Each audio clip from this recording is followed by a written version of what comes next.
Okay, let's get started with homework 13. The first one says the accompanying figure shows the area of regions bounded by the graph of f and the x-axis. Evaluate the following integrals. So we have this curve right here. F of x looks kind of weird, has this sharp corner here.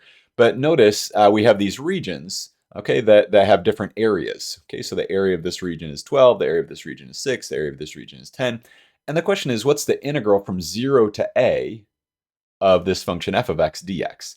Okay, well, here's 0 to a. Notice our graph lies above the x-axis, and the area underneath it is 12. So the integral is just going to be 12. Okay, it's just that simple, 12.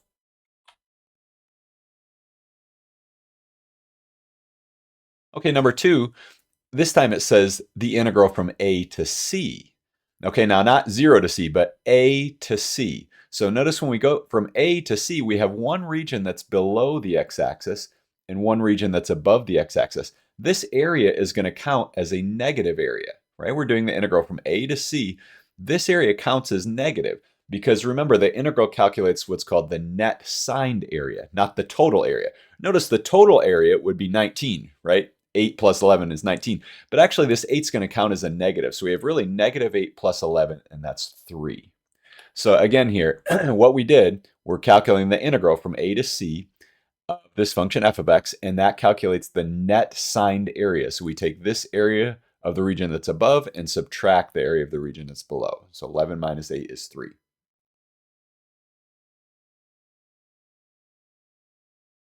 Okay, this one says, what's the integral from 0 to c of this function? So we, again, have the same looking curve here. I guess the numbers are a little different. But we have the integral from 0 to c. Well, notice we have two regions that lie above the x-axis and one that lies below. So 17 plus 13, that's 30, minus the 4, that's 26.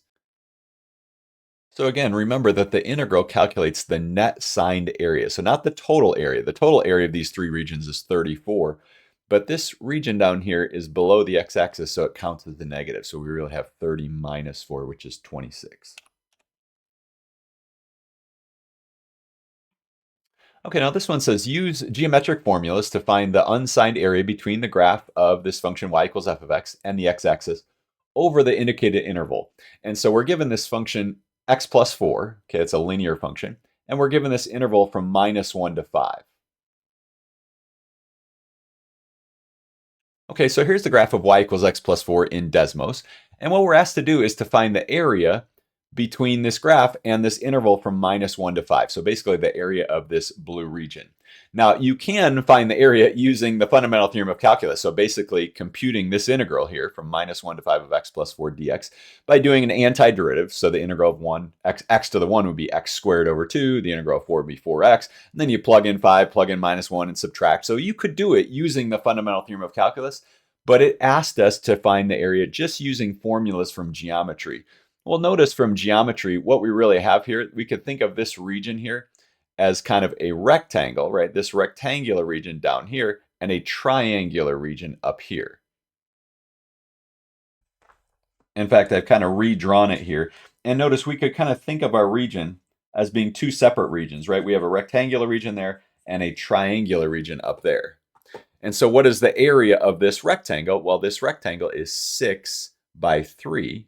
Okay, so that area is going to be area equals 6 times 3, which is 18.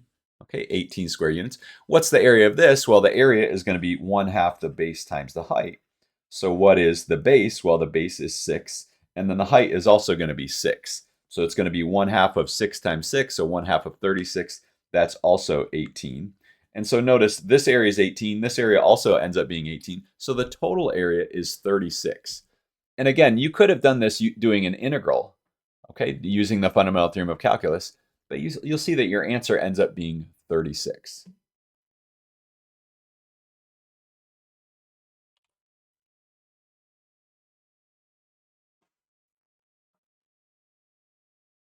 Okay, this one says to do the same thing, but with this function, okay, the square root of 49 minus x squared over the interval from minus 7 to 7. Well, this is the graph of a circle, actually a semicircle. Okay, so here's the graph in Desmos, and notice what we have here is really a semicircle. Okay, so, and we're asked to find the area underneath this semicircle between minus 7 and 7. So what's the area of this blue shaded region? Well, notice it's really half of the area of a circle, right? We have a semicircle here. So what is the area of that circle? Well, it's a circle of radius 7. So notice that a circle of radius 7, the area is pi r squared. So it'd be pi times 7 squared, which would be 49 pi. Now that, again, would be the area of the whole circle here. The whole circle. So if we just take half of that, that'll be the area of the blue shaded region. So it's going to be 49 pi over 2. Okay, so we're going to put 49 pi, and you can actually just write pi, and it turns it into a pi symbol, over 2. By the way, it says type an exact answer using pi as needed. So for example, 3.14, that's not exactly pi, right? Pi has a long decimal expansion. So you can't just do 49 times 3.14 over 2. That'll just give you a decimal answer, and it'll be an approximation rather than an exact answer. So 49 pi over 2 is the exact answer. Okay, this one says graph the integrand. Now, the integrand is the function that you're integrating. So in this case, it's the absolute value of x. So graph that function, that integrand, and use geometry to evaluate the integral. So we're not going to use, again, the fundamental theorem of calculus. We'll eventually get to problems where we're using the fundamental theorem of calculus. But here we're just trying to understand the concept of an integral. Okay, what is the integral from -3 to 7 of the absolute value of x dx? So I've graphed the function here, the absolute value of x. You should know what the function looks like. It kind of has this V shape here. And the question is, what's the area underneath this function between -3 and 7? So what's the area of this blue shaded region? Well, notice that the blue shaded region really consists of two triangles. So we can find the areas of these two triangles and add them up. Now remember, the area of a triangle is 1/2 the base times the height. This triangle has a base of 7 and a height of 7. This triangle has a base of 3 and a height of 3. So if we go here, the total area is going to be 1/2 of 7 times 7. That's the area of that bigger triangle, plus 1/2 of 3 times 3. That would be the area of the smaller triangle. And if you work this out, this is actually 49 over 2, and this is 9 over 2. So that ends up being 58 over 2. Right? So 49 over 2 plus 9 over 2 is 58 over 2, which turns out, if you simplify it, is just 29. And actually, if you went back here, if you counted up all these squares here, so these 1 by 1 squares, so 1, 2, 3, 4, 5, 6, 7, 8, 9, 10, 11. Then we see a half of 1 there and another half of 1, a few half of 1s, partial ones. If you added up all those areas of those regions, those little squares, you would get 29. Okay, but I think it's just easier to find the area of this triangle plus the area of this triangle.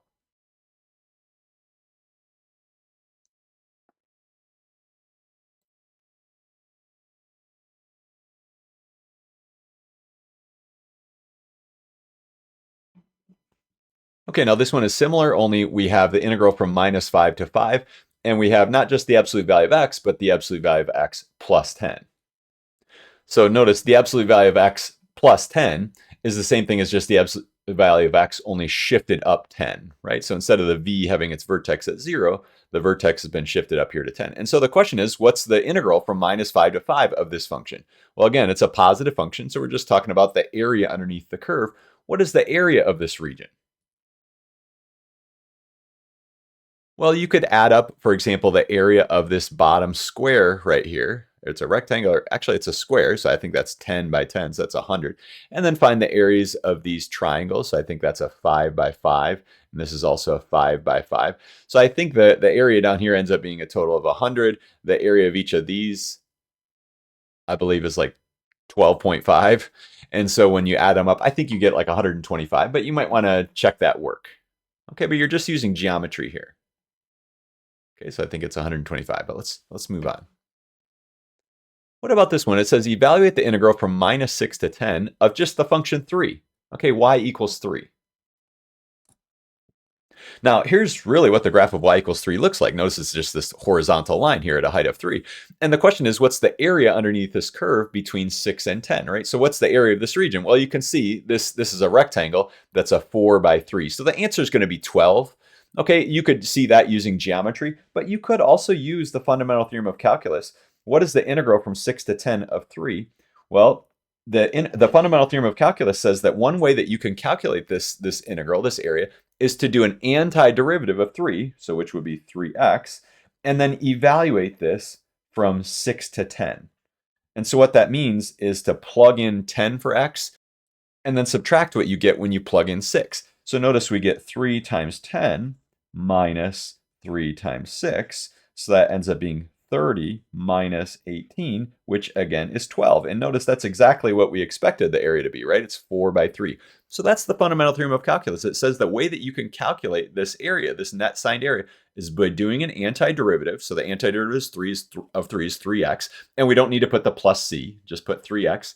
And then we plug in the top number, 10, plug in the bottom number, and subtract. Okay, so 3 times 10, right? Plug in 10 for x, minus 3 times 6, right? Plug in 6 for x, and work it out, and you get the answer.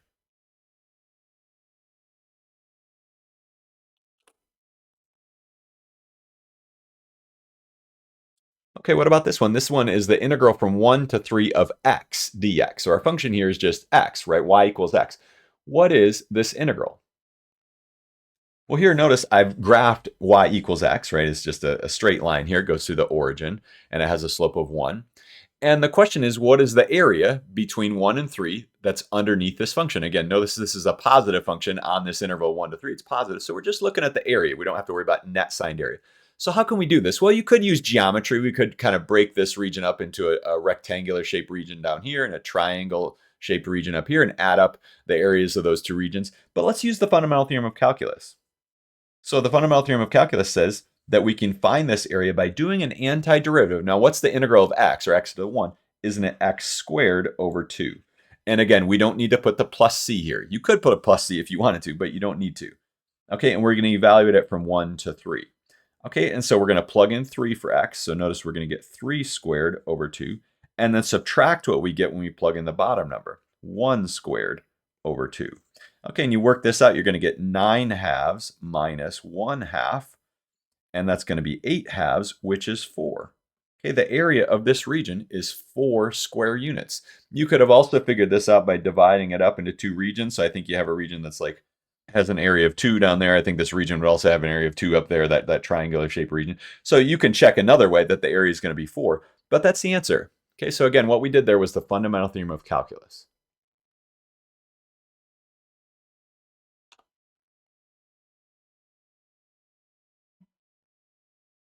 Okay, now this next one is very similar, only it's doing the integral from 1 to 2 of x dx. So I'll let you work that one out. Now, this one, we can't use geometry to evaluate this integral. We have to use the fundamental theorem of calculus. The question is, what's the integral from 2 to 5 of 7x squared dx? And the reason that we can't use geometry is because we have a weird shaped region here. It's not, it's not just like a rectangle or a triangle. Notice we have a curve right here. So here's what our region actually looks like. So we're trying to find the area underneath this function. So that's 7x squared between 2 and 5 here. Okay, and so the question is, what is the area of that shaded region? And I had to rescale the y-axis here so we could see the function. But what is that area? So really, the only way to do this is to use the fundamental theorem of calculus. So again, the fundamental theorem of calculus says the way that you can evaluate this integral, or one way to evaluate this integral, is to do an antiderivative of 7x squared. So you get 7x cubed over 3. And again, you don't need to put the plus c here. Evaluated from 2 to 5. So what does it mean evaluated from 2 to 5? Well, it means you plug in the top number. You plug in 5 for x. Everywhere you see an x in here, there's only one x there. But you plug in 5 for that x, and then you subtract what you get when you plug in 2. So we're going to get 7 times 5 cubed over 3 minus 7 times 2 cubed over 3. Okay, and if you work this out, 5 cubed is 125. And if you multiply that by 7, you get 875. Over 3, and then you subtract, well, this is going to be 8. 2 to the third is 8 times 7 is 56 over 3. And if we subtract these, 875 minus 56 ends up being 819. So this is 819 over 3. So notice we have a common denominator. And 819 over 3 actually simplifies nicely. If you type this into a calculator, it's actually just 273. So hopefully I did all the math there correctly. 273.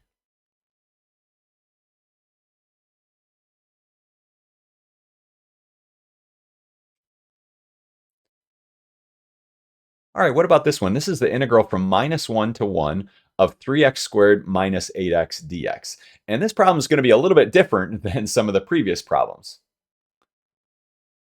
And the reason that it's different is if we're looking on this interval from -1 to 1, some of the graph is above the x-axis. So between -1 and 0, the graph is above the x-axis. But between 0 and 1, the graph's below the x-axis. So notice we have a region that's above the x-axis, right? That's basically below the curve and above the x-axis. And we have this other region that's above the curve. So, right, if we're looking at the region between this curve and the x-axis, we end up having a region that's above and a region that's below.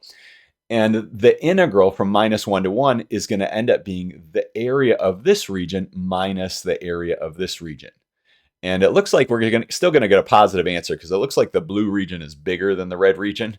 If the red region were bigger than the blue region, if we work, this integral would actually end up being negative, right? You can have a negative answer, right, for an integral. You can.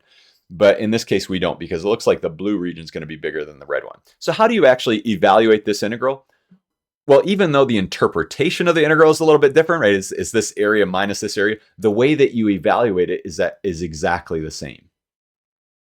So the way that we evaluate this integral is to just do an antiderivative. We don't have to split it up to be from -1 to 0 and from 0 to 1. We don't have to split it up. If we do the fundamental theorem of calculus, right? If we use the fundamental theorem of calculus, it'll actually calculate that net signed area, the area of the blue region minus the area of the red region. Okay, so what is the integral of this, the antiderivative of this? Well, the integral of 3x squared is 3x cubed over 3. The integral of 8x is 8x squared over 2, right? Because that's 8x to the 1. And we're going to evaluate this from -1 to 1. Now, before we go any further, let's actually simplify this. So before we plug in the 1 and the -1, let's simplify this. So the 3's here are going to cancel, and we just have x cubed minus, and then this 8x squared over 2, the 8 over 2 can become a 4. So this is really just 4x squared. Okay, and we're going to evaluate this from -1 to 1. So what this means is we're going to plug in 1 everywhere we see an x. So we're going to plug in 1. We get 1 cubed minus 4 times 1 squared. And then we subtract what we get when we plug in -1. Now, I'm going to do something kind of wrong here. So you notice what I'm doing wrong here. If I plug in -1 where I see an x, I'm going to plug it in here. We get -1 cubed minus 4 times -1 squared. What did I forget to do? Well, I forgot to put this in parentheses. So I can also put this in parentheses here if we want to. But the important part is over here. When we're subtracting what we get when we plug in -1, we're not just subtracting that first term. We're subtracting this entire thing here. So we plug in 1 everywhere we see an x, and we put it there. And then we subtract what we get when we plug in -1. Now, when we work out the details, 1 cubed, that's just 1. And 1 squared is 1. 4 times 1 is 4. So we have 1 minus 4 minus, well, this is -1. And this -1 squared is actually +1. And then you're multiplying it by -4, so you get -4. Okay, so notice when we work this out, we get -3 minus, this is -5. We get -3 minus a -5, which is really -3 plus 5, which is 2. Okay, so 2 is our answer here. So notice what happened. Well, we evaluated this integral by doing an antiderivative. Okay, and then we plug in the 1 into our antiderivative. So here's our antiderivative simplified. We plug in 1 for x, and we plug in -1 for x and subtract. Okay, and you have to keep track of a bunch of negatives and everything. But when you work all this out, you end up getting -3 minus a -5, which is like -3 plus 5, which is 2. So what that means geometrically is that the area of this blue region is 2 square units bigger than the area of the red region, right? Take this area minus this area, you end up getting 2. Okay, so that's our answer.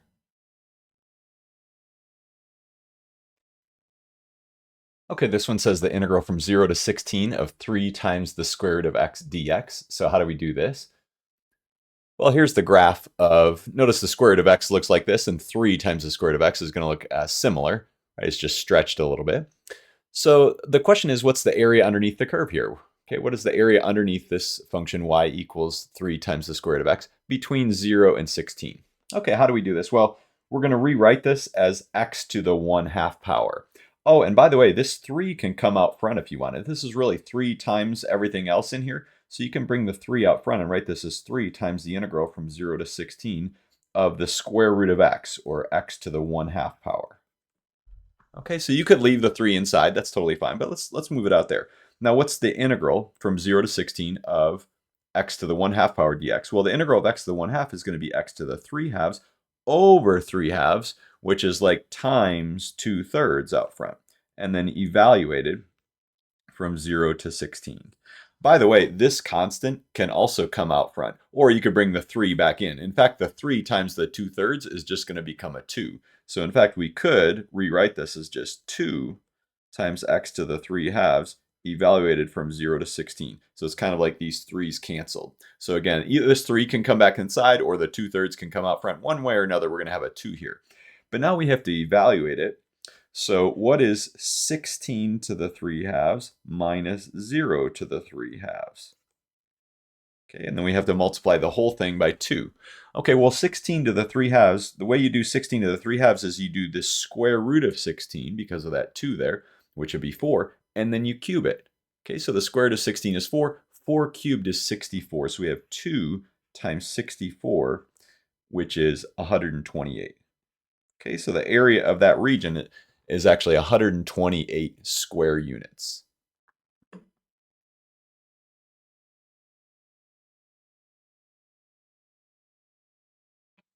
Okay, this one says the integral from 1 to e of 16x minus 5 over x dx. So I'm not going to draw the graph or anything. Let's just compute the integral. Well, the integral of 16x is going to be 16x squared over 2.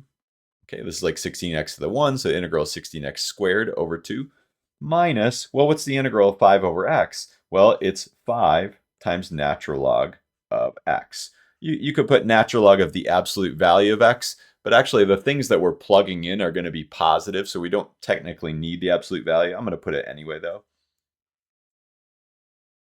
And we're going to evaluate this from 1 to e. Okay, so we plug in e. We're going to get 16 e squared over 2, which, by the way, that 16 over 2 can become an 8. So this is really 8e squared minus 5 times ln of the absolute value of e. Well, the absolute value of e is just e, and ln of e, that's just 1. Okay, so this thing minus, now we need to plug in 1. Well, we get 16 times 1 squared over 2, and we need to put all this in parentheses, minus 5 times ln of 1, the absolute value of 1, but ln of 1 is 0.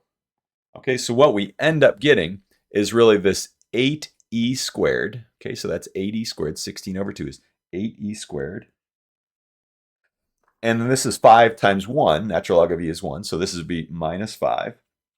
And then we still have this minus this. Well, that term goes away because ln of 1 is 0. And 1 squared is just 1. This is just 8. So we have another minus 8 right here. So it all ends up being 8e squared minus 13. Okay, yeah, minus 5 minus 8 becomes minus 13.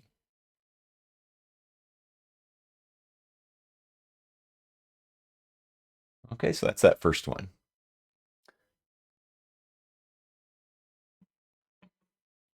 All right, what about this? What's the integral from 1 to 2 of 9 over x dx?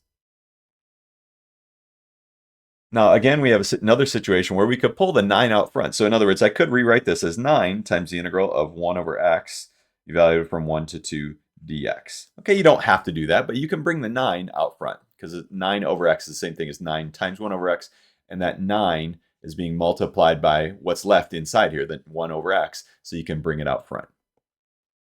Okay, you don't have to, though. You could just integrate 9 over x directly, and the answer would be 9 times natural log of x. Okay, so in fact, what we get is 9 times natural log of x, or actually the absolute value of x, evaluated from 1 to 2. And again, the absolute values here are kind of superfluous because the things we're plugging in are already positive, so the absolute value is not going to affect it. So what we get is 9 times, well, this would be natural log of 2, or natural log of the absolute value of 2, minus natural log of 1. Okay, now natural log of 1, though, is 0. You should remember that. Natural log of 1 is 0. So what we end up with is just 9 times natural log of 2. By the way, there's another way you could write this. You could actually write this as natural log of 2 to the 9th power because of the power rule, right? Could you bring this that property of logarithms? You could bring the 9 up there. Okay, but 9 times natural log of 2.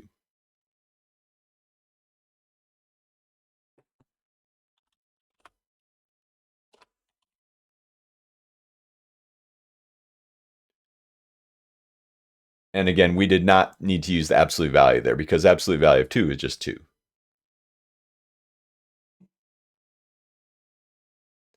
This one says integral from 3 to 4 of 6 over x squared dx.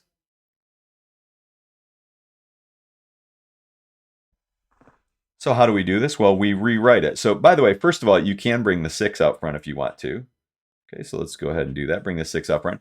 And we have what we have left is 1 over x squared. Okay, 1 over x squared dx. But what's another way of writing 1 over x squared? It's x to the negative 2. Okay, so this is really 6x to the negative 2 here.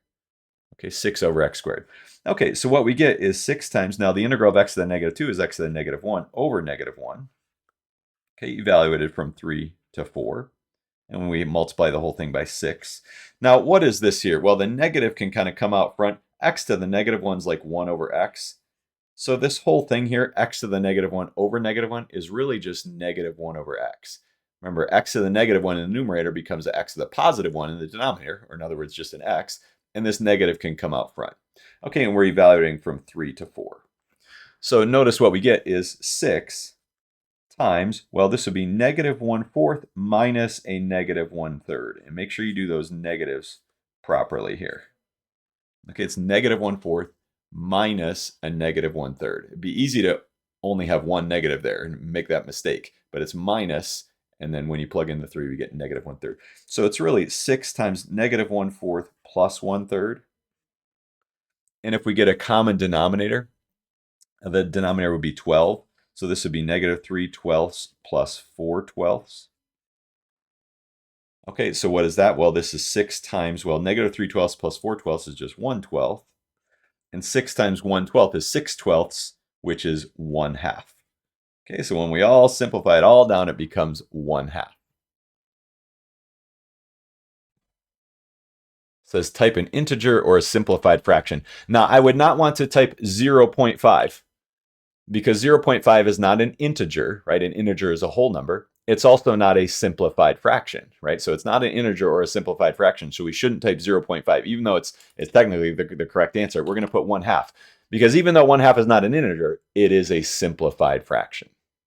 Okay, so my math lab's a little picky sometimes with that. Okay, the integral from 0 to 3 of e to the 3x dx. Okay, now let's remember the derivative of e to the 3x is e to the 3x times 3. The integral of e to the 3x is 1/3 e to the 3x, right? So 1/3 e to the 3x. You could do that with a u substitution if you wanted to, but hopefully you can do that kind of in your head here. Again, the derivative of e to the 3x is e to the 3x times 3. The integral of e to the 3x is e to the 3x over 3, right? Or 1/3 e to the 3x. And we're evaluating this from 0 to 3. So when we plug in 3, we get this, and we subtract what we get when we plug in 0. Now, don't think just because we're plugging in 0, this whole thing's going to be 0 out here. In fact, it won't be. 3 times 0 is 0, but e to the 0 is 1. Okay, so we have negative 1/3, really times 1 out here. That's 1. And this is 1/3 e to the 9th power. So our answer ends up being 1/3 e to the 9th minus 1/3. Okay, you could factor out the 1/3 if you wanted to and write this as 1/3 times the quantity e to the 9th minus 1. Okay, but 1/3 e to the 9th minus 1/3, or again, we have two terms here. You could factor out the 1/3 if you wanted to.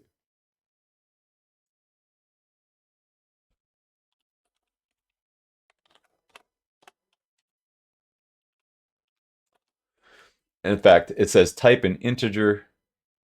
Oh, now this one, actually I have to be a little careful here. And we always got to read what's in the directions. It says type an integer. Now this is not an integer. Or a decimal rounded to the nearest thousandth as needed. Okay, so if I put this in, I think it may mark it as incorrect because it's not a decimal rounded to the nearest thousandth. Let's check.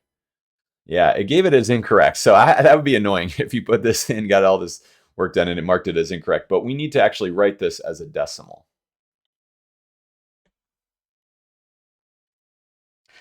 And if you plug this into a calculator, you get 2,700 and 0.69464. So it said rounded to the nearest thousandth. So this 4 is actually going to round up to a 5. So it's going to be 2,700.695.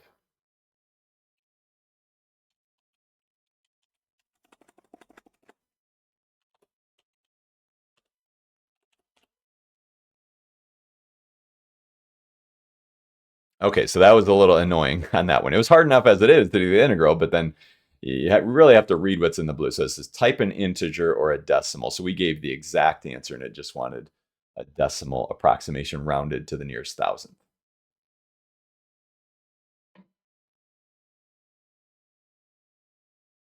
Okay, this one is similar to the previous one. You can bring the 5 out front if you want. And then the integral of e to the 2x will be 1/2 e to the 2x. And then you plug in 0.4 for x, plug in 0.1 for x, and subtract. And then you end up, whatever that is, you end up multiplying it by the 5 that you brought out front. And you should get one of these answers. Okay, this one's pretty straightforward. What's the integral from 3 to 5 of 2x plus 2? Well, you find the antiderivative. The integral of 2x is just going to be x squared.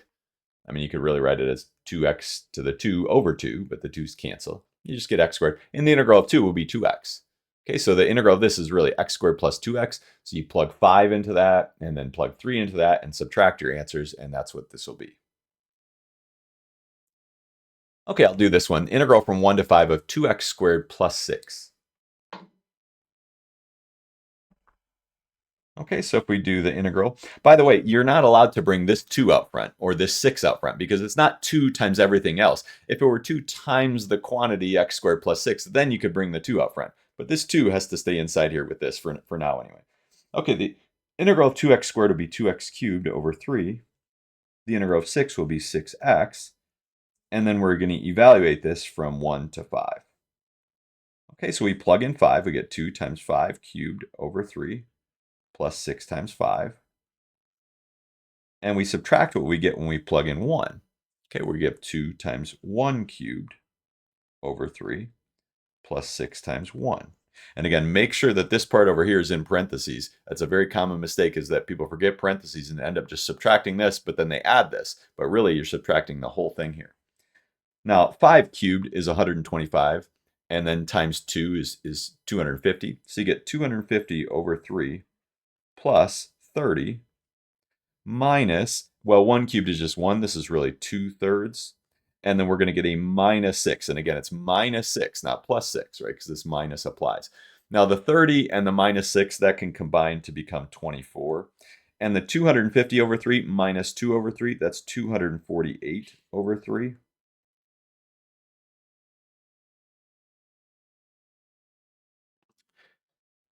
And I don't think 248 is divisible by 3. And so I think we have to just leave this as 248 over 3. But then we can rewrite this one using a common denominator. 24 is the same thing as what over 3? Well, it's 72. Okay, 3 times 24 is 72. Okay, and if you add these up, 72 plus 248, you might need to use a calculator, but it'd be, I think, 320, I believe, over 3. Okay, 320 over 3. Now, I'm not sure what that is as decimal. It'd be like 100. Actually, it would be 106 and 2/3. So 106.6 repeating. Okay, I'm not going to write that out, but that would be as a decimal. But I think it asks us for the exact answer, 320 over 3. Yeah, it says type an integer or a simplified fraction.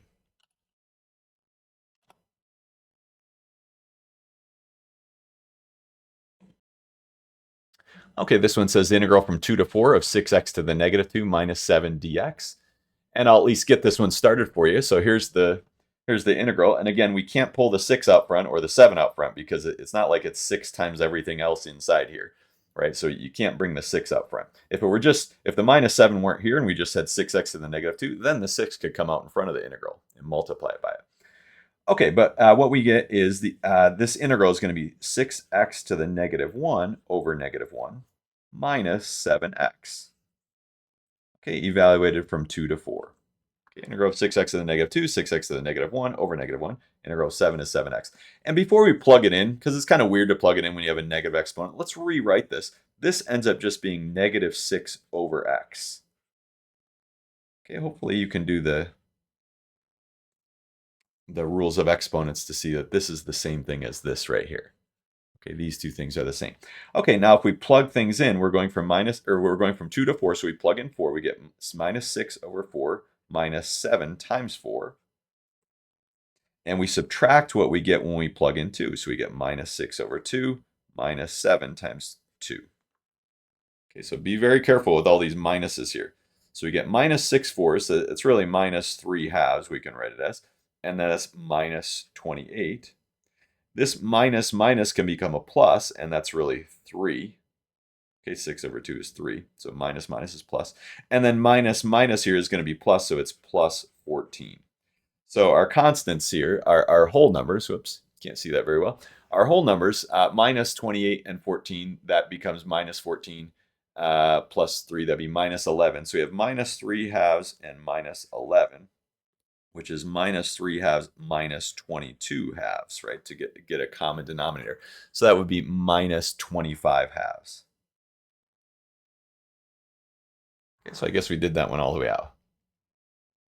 Just type an exact answer in simplified form. So minus 25/2.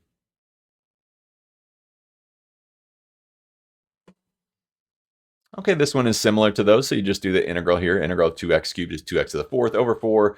Integral of this is going to be, well, 6x to the negative 2 is going to be 6x to the negative 1 over negative 1. That negative down there will actually cancel with this one. Anyways, work out the details. It's similar to the previous one. And 23, what about this one? Integral from 0 to 9 of 3 times the square root of x dx. Okay, so I won't work this one all the way out, but let me just say you can bring the 3 out front, and you can rewrite this. We're not going to do the integral just yet. We're going to rewrite the square root of x as x to the 1/2 power, okay, dx. Okay, and then we did one similar to this earlier in this video. The integral of x to the 1/2 is going to be x to the 3/2, right? 1/2 plus 1 over 3/2, which is like times 2/3, and we're going to evaluate this from 0 to 9. And we still have the 3 up front. And again, the 3 times 2/3 just simplifies to be a 2. So you can bring the 2/3 out front here or bring the 3 inside, either way you want to write it. So we could put a 2 here, basically, and write this as x to the 3/2 evaluated from 0 to 9. And again, the 2 could either be out there or in there. Either way, it'll be the same thing. So you just have to do 9 to the 3/2 minus 0 to the 3/2. Make sure that's in parentheses because the 2 needs to multiply by the whole thing. I guess it doesn't really matter because this one's going to be 0. 0 to the 3/2 is 0. But then what do we end up getting? Well, what's 9 to the 3/2? Well, it's you take the square root of 9 because of this 2, which is 3, and then you cube it. So you get 27. 9 to the 3/2. You could type it into a calculator if you want. 9 to the 3/2 or 9 to the 1.5. That'd be 27. So we have 2 times 27 minus 0. So we get 54 is our answer. It's always nice to see your answer as one of the possible answers. Okay, this one is pretty straightforward. It's just to calculate the integral from 1 to e of 8 over x dx. And so we need to find the antiderivative of 8 over x, the integral of 8 over x. Now, I could bring the 8 out front, but let me just leave it here with the x here. So the integral of 8 over x is going to be 8 times natural log of x, or natural log of the absolute value of x. And we're going to evaluate this from 1 to e. Okay, so when we plug in e, we're going to get 8 times ln of e, or ln of the absolute value of e. Since e is a positive number, again, the absolute value of e is just the same as e, minus ln of the absolute value of 1, or ln of 1. Now, ln of e is 1, and ln of 1 is 0. So what we end up getting is just 8 times 1 minus 0, which is just 8.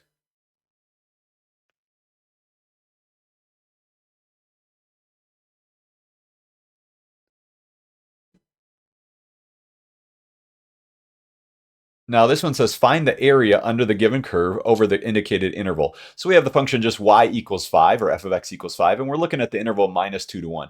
Now this one's kind of tricky to see. Let me have it pop out here.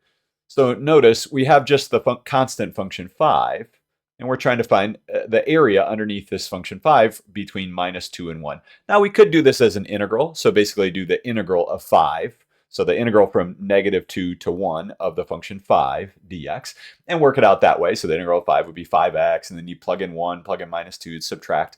But this one's actually pretty straightforward, right, what the answer is going to be. This is just a big rectangle here. It has a height of 5 and a width of 3, right? So the area there is just 15.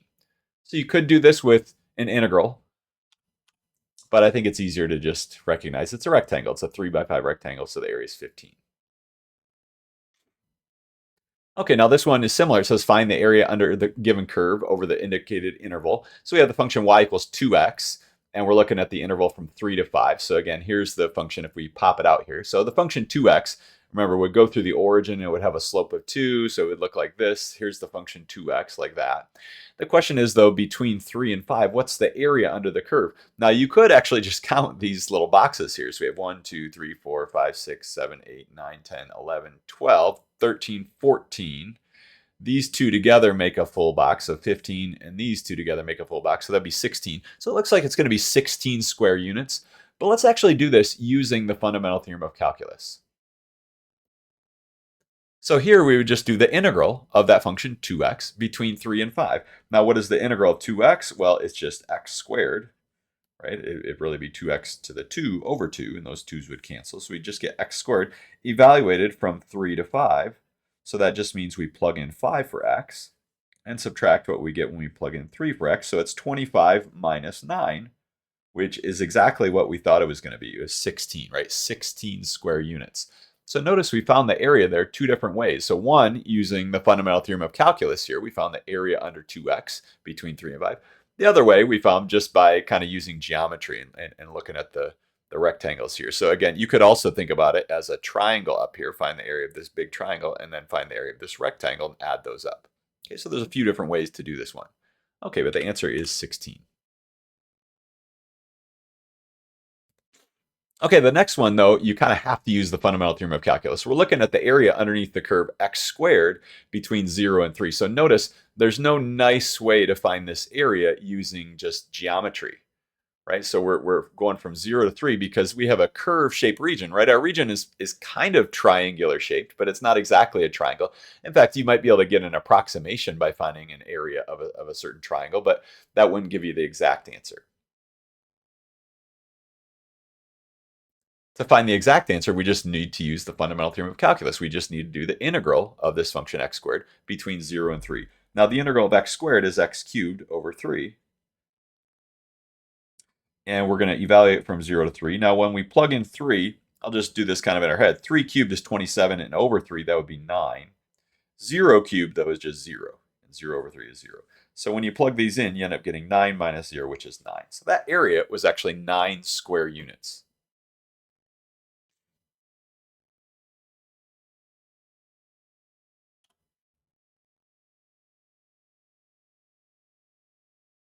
Okay, now this one is similar. I'll let you do it. We're looking at the function y equals x cubed this time, and we're trying to find the area underneath this curve between, what is it, between 3 and 5. So just set up as an integral. So do the integral from 3 to 5 of x cubed dx.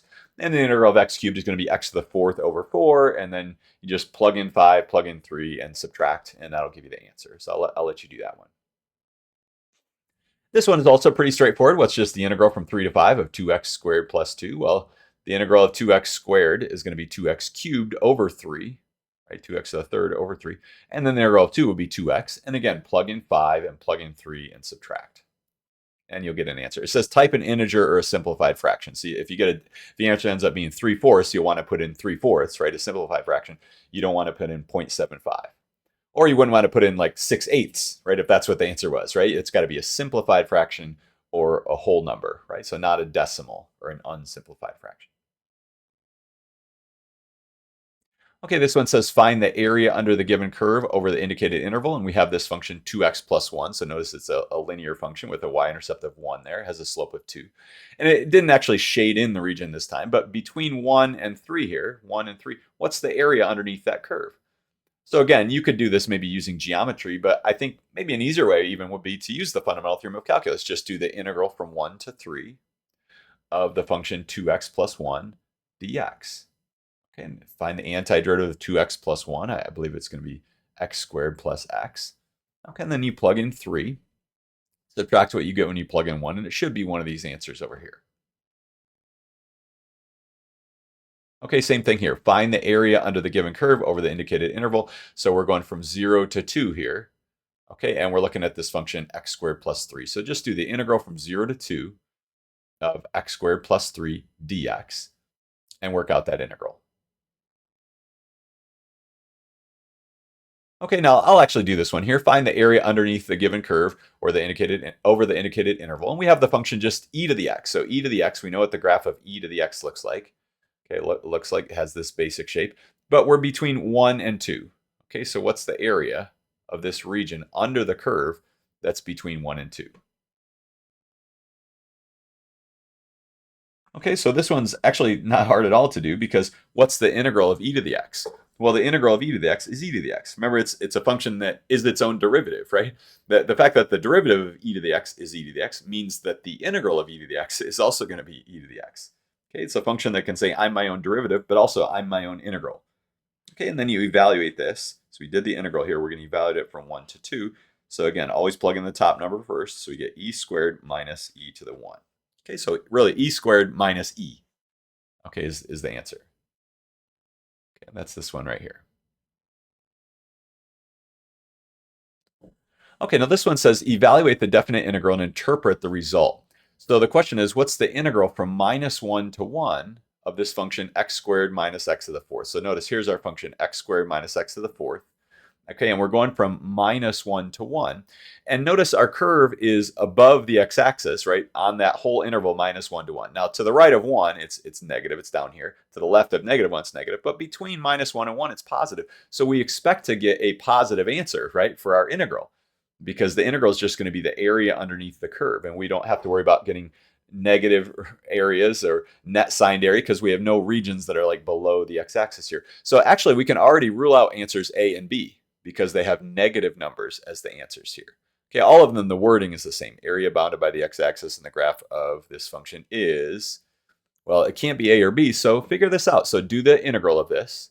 Okay, you're going to get x cubed over 3 minus x to the fifth over 5. Plug in 1 for x once you do that, and then plug in minus 1 and subtract, and you should get one of these answers. So I'm not sure which one it is, but C or D. It's going to be one of those answers.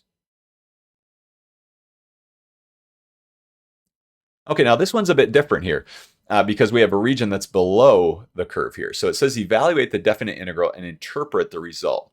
So we have this function, the square root of x minus 3. So here's our curve, the square root of x minus 3. Okay, it looks like this. And we're going to do the integral from 0 to 16. So here's 0 all the way up to 16. Now notice the curve is below the x-axis over here, and it's above the x-axis here. So the integral is going to end up being essentially this area up here minus this area down here, right? This area is going to be count as a negative. And in fact, notice the area of this region down here looks bigger than the area of this region up here. So I expect our answer to be negative, okay, because we have more area below. So basically, if you take the area up here minus the area down here, that's what this integral is going to end up being. So notice, in fact, I think A has got to be the answer. That's the only one that's negative. Now, you should actually check this, though, because it could be that the picture itself is a little distorted. And it could be maybe the area up here is actually bigger than the area down here if this graph is somehow distorted in some way.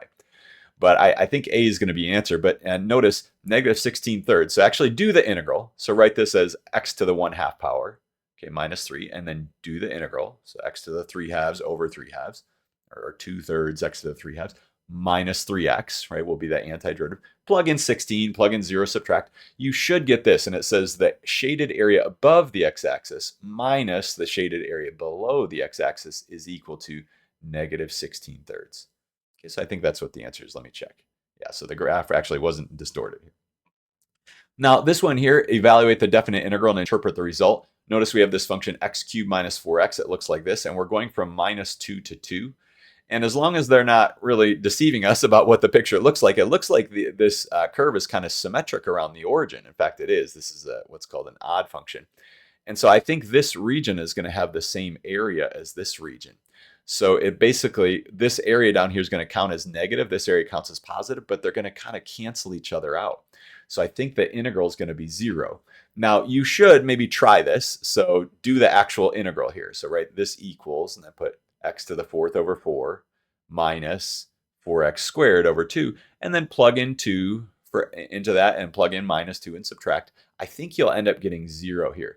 So 0, the shaded area above the x-axis is equal to the shaded area below the x-axis, and these areas should cancel out. So this integral is going to end up being 0.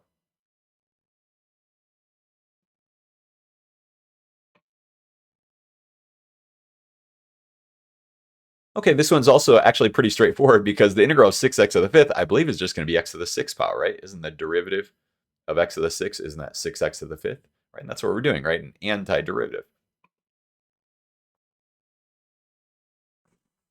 Okay, in fact, you could write this out as, well, the integral of 6x to the fifth will be 6x to the sixth over 6, evaluated from 0 to 4 here. But again, those 6's will cancel, and it's really just x to the 6th power, evaluated from 0 to 4. Okay, and so what you get is 4 to the 6th power minus 0 to the 6th power. And 4 to the 6th power, I believe, is 4096.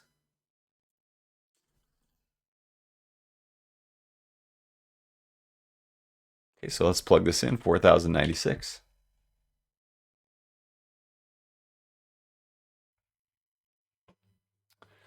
All right, this one shouldn't be too bad. Evaluate the following integral using the fundamental theorem of calculus. So we have the integral from 0 to 2 of 5x to the fourth plus 3x squared dx. All right, so we need to do the antiderivative, right? So what's the integral or the antiderivative? Well, the integral of 5x to the fourth is actually just going to be x to the fifth power, right? The derivative of x to the fifth is 5x to the fourth. But you could think of it as 5x to the, well, notice we have 5x to the fourth, so it'd be 5x to the fifth over 5. Those 5's are going to cancel those, so we just get x to the fifth. And then we have plus, well, this integral, this is just going to be x cubed, right? The derivative of x cubed is 3x squared. But again, you could think of it as 3x to the third over 3, okay, evaluated from 0 to 2. So again, we can cancel these here. And what we end up really just getting is x to the fifth plus x cubed, evaluated from 0 to 2. Okay, so we're going to plug in 2 to the fifth plus 2 cubed minus 0 to the fifth plus 0 cubed. Well, this over here is just 0. And 2 to the fifth is 32. 2 cubed is 8.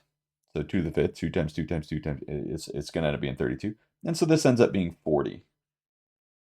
Okay, so if you were to graph this function, the area underneath that function between 0 and 2 would be 40. Well, if it's positive, it could be that it sometimes dips below the x-axis or something like that, and then the net signed area would be 42.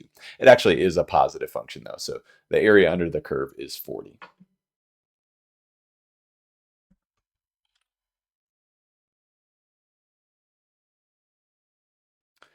Okay, the next one involves a square root. What's the integral from 0 to 1 of 8x plus the square root of x?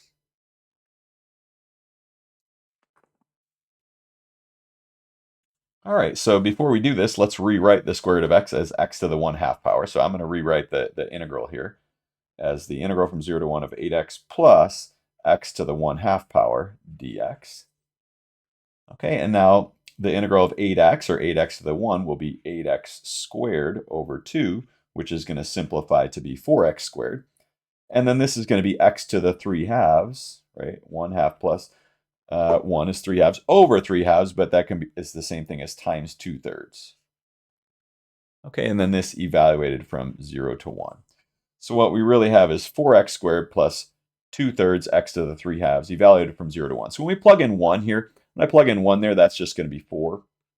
1 to the 3/2, well, 1 to any power is 1. So really you take the square root of 1 and then cube it, but that's going to end up being 1. But then times 2/3, you get 2/3. So that's what we get when we plug in 1. When we plug in 0, I think we get 0 plus 0. So minus 0 plus 0. So what this ends up being is 4 plus 2/3, but 4 is really 12/3. So it's really 12/3 plus 2/3. That's 14/3. Okay, or 4 and 2/3, right? 4.6 repeating if you were to write it as a decimal. 14/3. Okay, it says type an exact answer. So you wouldn't want to try to do the decimal because that would be 4.666, and you couldn't put enough sixes, right? You have to have infinitely many, so we need an exact answer. So let's write it as 14/3. Okay, this one, I'll let you do this one. Find the area of the shaded region. So you're just going to need to integrate this function, 2x plus 1, and you're going to integrate from 1 to 3. Okay, so just do that integral. You should get one of these as your answer. Okay, these next several problems have to do with the average value of a function. So this one says find the average value of the function y equals 2x to the fourth over the interval from -2 to 2. Okay, so we have this curve y equals 2x to the fourth, so I graphed it in Desmos.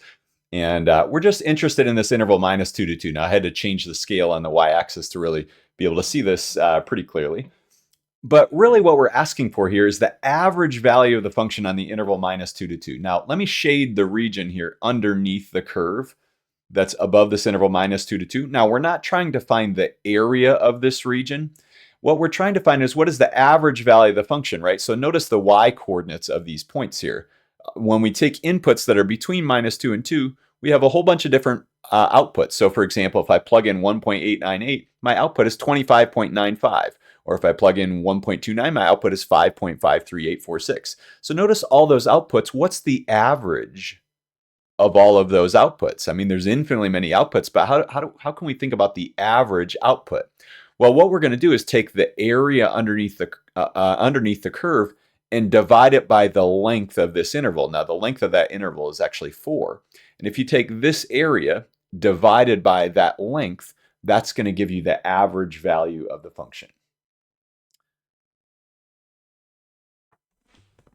Okay, so let's remember that the average value of a function, so if we're given the function f of x, now we were given it as a y, but you can think of this as f of x equals 2x to the fourth. The average value of the function is 1 over b minus a. Now, this is the interval from a to b here. So our b is going to be the 2, and the a is minus 2. So this is really going to be 2 minus a negative 2. That's going to be like 2 plus 2, which is 4. Right? So we're going to get a 1/4 times the integral from minus 2 to 2 of our function 2x to the fourth power. Okay, that's the average value of a function. So let's actually write this as 1 over, and this will be 2 minus a negative 2. So you take your right endpoint, subtract your left endpoint, times the integral from minus 2 to 2 of our function 2x to the fourth dx. And if we calculate this integral, this will give us the average value of that function on this interval. So notice what we have is 1/4 times the integral from minus 2 to 2 of 2x to the fourth dx. So essentially what we're doing is we're taking this integral and dividing by 4. I mean, we're multiplying by 1/4, but that's the same thing as taking it and dividing by 4. Okay, so what do we get? Well, we have 1/4. The integral of 2x to the fourth is 2x to the fifth over 5. And we're going to evaluate this from minus 2 to 2. By the way, this 2/5 can come out front and can come out with the 1/4. So if we bring the 2/5 out front, so 2/5 times 1/4 will actually be 2/20, or really 1/10, right? So if you reduce that, and then times the x to the fifth evaluated from minus 2 to 2. Okay, so what we get is 1/10, and this is going to be 2 to the fifth minus a negative 2 to the fifth. Okay, that whole quantity. So this is going to be 1/10. Now 2 to the fifth power, you can work it out on a calculator, that's 32. Minus 2 to the fifth is actually going to be minus 32. So this is a 32 minus a negative 32. So be careful with your negatives. It's not just 32 minus 32. It's 32 minus a negative 32. So that ends up being really 64 inside there, 32 plus 32. So we have 1/10 of 64. Okay, so as a decimal, that would be 6.4. Or we could write it as 64 over 10. I'm not sure how they wanted the answer. If we reduce this, I think both of these are divisible by 2. So I think that's 32 over 5. So if they wanted a reduced fraction, it'd be 32 over 5 or 6.4. So it might just say give an exact answer. And both of those are exact answers. Let's see what it says. Oh, it's a multiple choice question. So 32 over 5, I believe. Yeah, 32 over 5. That was our answer.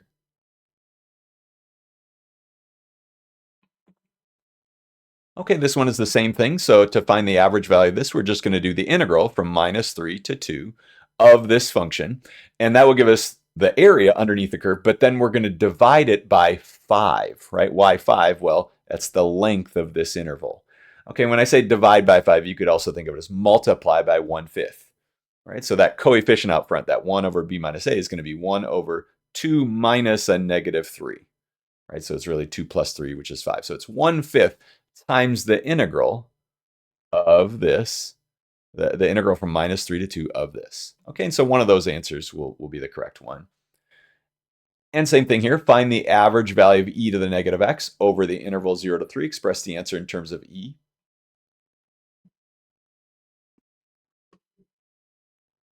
Okay, so we're trying to find the average value of this function over the interval from 0 to 3. Now, by the way, the e to the negative x e to the x looks like this, right? It has this shape. E to the negative x looks like this. So it has a shape that's like this.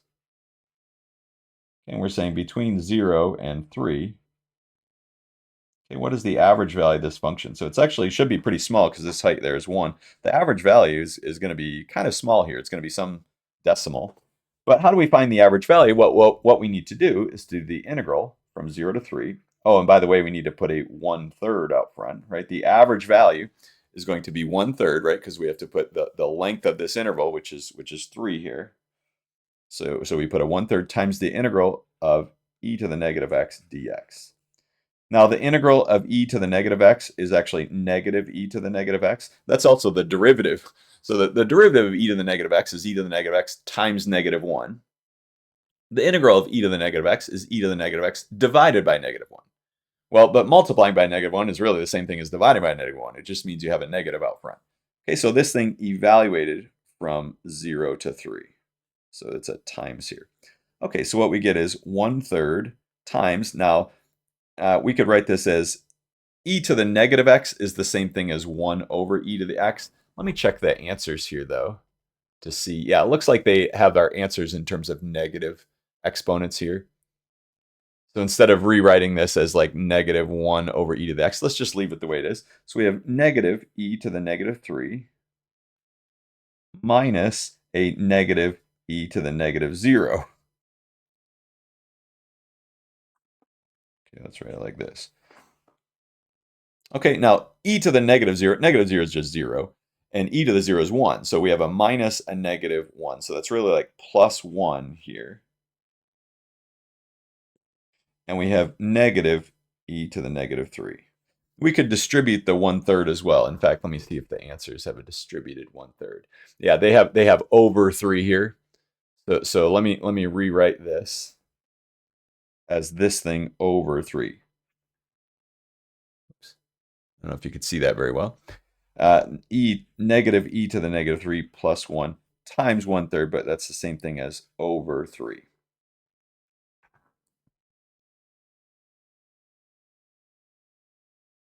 Okay, now it doesn't look like any of the answers are correct, but having this on the top is actually the same thing. So we have negative e to the negative 3 plus 1. That's really the same thing as 1 minus e to the negative 3 over 3. So I think the challenging thing about this question is getting the answer in the correct format. So here's what our answer was, and if you could just sort of leave it like this, but we're trying to figure out which, it's a multiple choice question, and if you simplify this down, it ends up giving you this. Okay, so I believe that's answer A there. Okay, so that was a bit tricky. Okay, now what about this? Find the average value of this function over the indicated interval. Graph the function and its average value over the indicated interval in the same viewing window. So we have this function 700 minus 90x. That's a linear function, by the way, right? It's the y-intercept is 700. The slope is -90. Okay, and we're looking at the interval from 0 to 5. And the question is, what is the average value of the function? So you need to find, do the integral from 0 to 5 of this function, 700 minus 90x dx, and then multiply out front by 1/5, okay, or divide by 5. And that will give you the average value of the function. Okay, and then in part B, I think you have to select the correct graph of the function along with what the average value would be.